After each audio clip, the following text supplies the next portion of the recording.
Hello and welcome back to another edition of the MPTV Coaches Show. Ryan Lindley, Eric Myers, and Coach Lindley, we had a whole bunch of stuff happening this week. Football gets another huge win, right? 57-0 is the win over Limestone. A huge win. Set the school record for points and a half with that 57. No points in the second half, running clock in the second half, and obviously went a little quicker. Yeah, and a lot of substitutions in there as well. But I mean, I think the key thing is getting to 6-0, clinching a playoff spot, get a chance to move to 7-0 this week against East Peoria, and then potentially set up two games at the end of the season against Dunlap and Washington, where one or both may determine a conference champion. Yeah, for sure, which is something we're all looking forward to. Kind of quick little strategy question. So when you're up 57-0 at halftime, like, how do you keep your players engaged? Like, what happens in that second half? Like, what is happening? Obviously, get some guys some reps who normally don't get those reps, but like, to keep motivation high is pretty tough. Yeah, I mean, I think the biggest thing is the motivation comes from those kids that aren't getting as much playing time. They're excited to finally get out there on that freedom. Well, they may play on, if it's, a JV kid, he may play on Mondays or whatever, but he gets a chance to finally get out on the Friday night lights and get a chance to run around with a bigger crowd and all that. So I think that motivation kind of takes care of itself.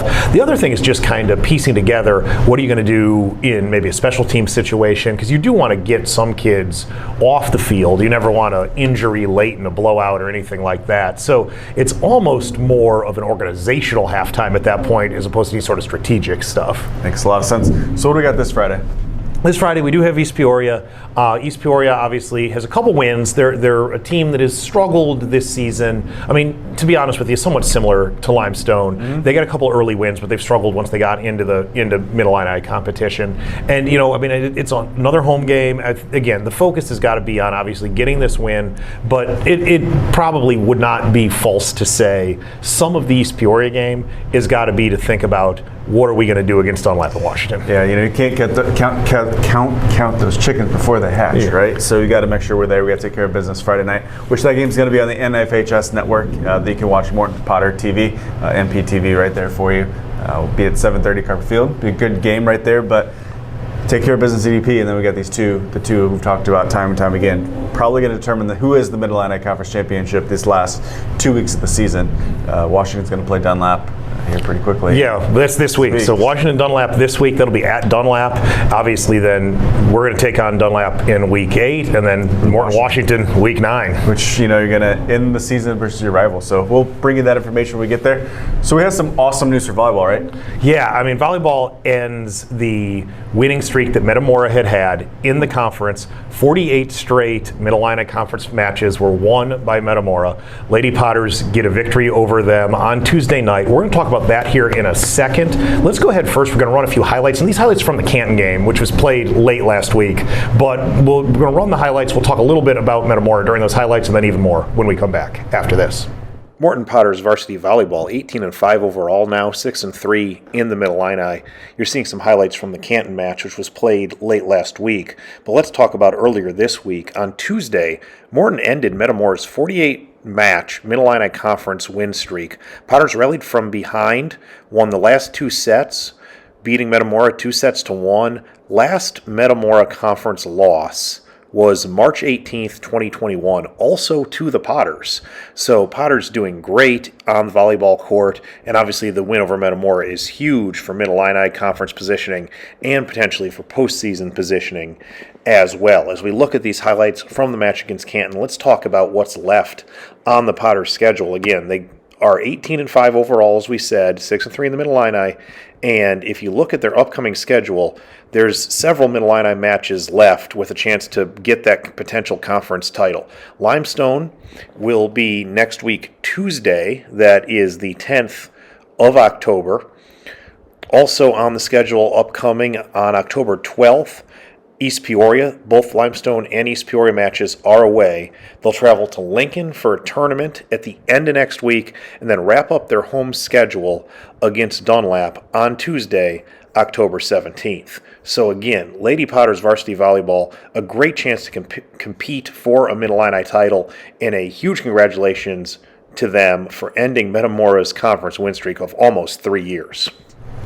So So as you can see right there, the Lady Potters playing some amazing volleyball, great communication, being aggressive out there, which I think is probably why they took down Metamora, right? Yeah, I think so. I mean, and just kind of that aggressive mindset like you talk about. And this is a team 18-5 now overall, 6-3 in the Middle Illini. I mean, it's a very motivated team. They're in that position, especially with the win over Metamora, to potentially compete for that conference title. And we always talk about the big picture beyond the conference title, obviously postseason. You got a lot of likelihood you're going to see Metamora again in the postseason. And so the confidence that you build upsetting them, I think it's just gigantic. Yeah, right? it rolls right into that postseason, right? You've done it once, so therefore you know you can do it again. You know, you ended the unbeaten streak, right? It's always that one thing. David took down Goliath. It's the full 9 yards right there. Let's make it happen. Let's go, Lady Potters. You can do this. We'll be there cheering you on, right? Absolutely. So we also had soccer's been, you know, they've had a couple different games over the place, but they had a huge conference matchup Tuesday night versus Dunlap, right? Yeah, huge conference matchup against Dunlap, and it ended in a 0-0 tie. Now, I mean, your first instinct there is, you know, obviously you would like to get a win, but these are the two top teams. The tie isn't bad because what it does is it maintains the Potters in that top spot in the conference. Obviously, Dunlap's right there too, so maybe 1A, 1B. Yeah, and maybe you need a little help somewhere. You know, somebody knocked them off, but at the very least, you're in a position to potentially tie for a conference title, which is a good thing. And then, kind of the other like big picture aspect of this, we go back because now we're getting close to that postseason. Really, I mean, you know, I'm not going to say that you always know what's going to happen in the postseason because there's always upsets and unpredictability in that type of situation. But there's a really, really good possibility it's going to be Morton Dunlap in the sectional. And so that one isn't going to end in a tie. I can guarantee you that. And I think this 0-0 tie, talking to Coach DeLong, he doesn't hate that for looking ahead to the sectional, especially because the sectional is going to be at Richwoods. It's going to be a little smaller field. One of the interesting things about soccer is field length, there's a minimum size, and a but there's a max size too. Yeah. But you can fall anywhere within this range per the IHSA and FHS. I mean, it's kind of weird. Yeah, and so he likes the idea of playing Dunlap on the smaller field. He thinks that helps what the Potters try to do. So it's an interesting element. It's an interesting element to the sport that I can't really think of another sport that kind of has that same aspect to it. Not really. I mean, I guess in baseball we have a little bit with the fence, and softball with the fences being at different, you know, lengths, but for the most part, with everything can kind of change. It's got a guidelines, so there's some minimums, maximums, but hey, take it. So best of luck to our soccer Potters. They continue to roll out there.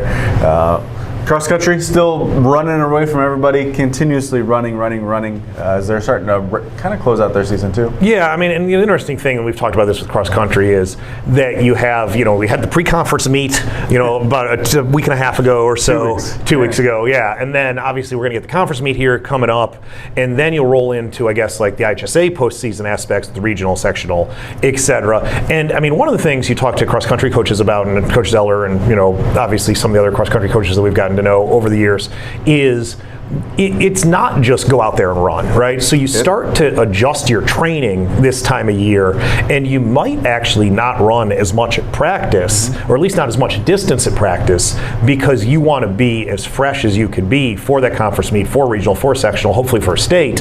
And that's maybe another thing that's a little unique to that sport, whereas, you know, we're not necessarily going to change baseball practice just because we're getting toward the end of the season, right? You still are probably going to take just as many swings as you would have taken. You field just as many ground balls as you were going to take in. But with cross country, where they are right now, they're maybe going to taper off a little bit in terms of how far they're going to run because they want to be at their absolute best when they hit those postseason. Correct, saving your body, you know, make sure it's all ready to go. So also, one team's already had their postseason, couple regionals and sectionals. So both the boys and the girls competed in golf, and that both qualified through the regionals as well as went to sectionals on Monday. And how did we kind of roll out there? Yeah, unfortunately, did not qualify to advance out of sectionals, but just getting there, I think, is a really good thing for both boys and girls golf team. Both really relatively young, kind of sophomore-led. I mean, we interviewed Owen Adams last week, sophomore on the boys' side, who was conference champ. Morgan Robinson, sophomore on the girls' side, was pretty consistently their number one. Game, so I think if you look at where we are golf-wise, I mean, two young teams got out of the regional into the sectional, and I think you look at where Coach King and Coach Hurst take those squads, I think they're excited about what could come next. Yeah, I was talking to Owen and Grady the other day, and they said they had to go to state. I think the qualifying was shoot a 77, so that's pretty good at the high school level right there. So congrats to those, Coach King. Congrats to all of our boys and girls golfers on that.